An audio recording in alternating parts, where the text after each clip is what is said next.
Welcome to A1 TV Telugu news. నేను భువన. Details చూద్దాం.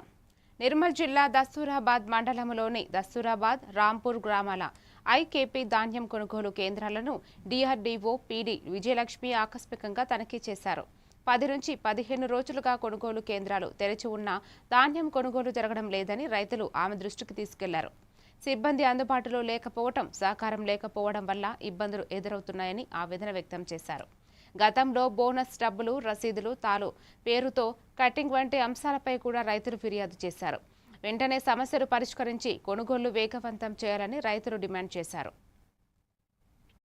కాబట్టి ప్రభుత్వం చొరవ తీసుకొని ఇక్కడ ఉన్నటువంటి అడ్లను రైతులకు ఎటువంటి ఇబ్బంది కాకుండా తొందరగా గోడౌన్లకు తరలించి కొనుగోలు చేసి తరలించి రైతులందరికీ సకాలంలో ఆ అందుబాటులో ఉన్నటువంటి ఈ అడ్డనాన్ని తీసుకుపోయి నిల్వ చేసుకొని రైతులకు సమస్యలను పరిష్కరించాలని, ఎవరికి ఇబ్బంది కాకుండా 2 కాంటలు పెట్టి అడ్లు తొందరగా పోయి ఏర్పాటు చేస్తే బాగుంటది. 2 బ్యాచ్లు ఉండాలి. ఒక బ్యాచ్ 2 బ్యాచ్ నెల రోజులు అవుతున్నాయి. ఒక్కొక్క అంటే 15 డేట్ వరకు మళ్ళీ ఋతుపవనాలు 15 తారీఖు నుంచి వడ్లు వస్తున్నది.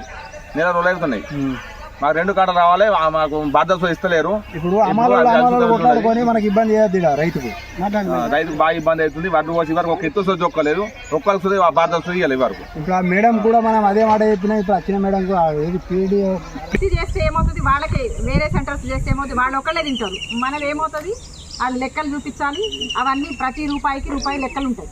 సో వీళ్ళు కూడా ఏమన్నా అట్లా చేశారు అంటే వాళ్ళ మీద కంపల్సరీ యాక్షన్.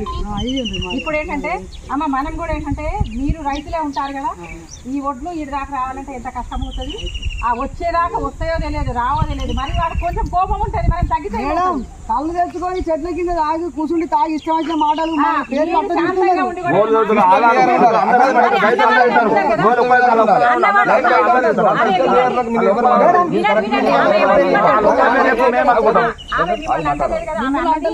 అంటుంది. అట్లా ఇగో నువ్వు మంచిగా రైతులకు ఇబ్బంది చేయొద్దు.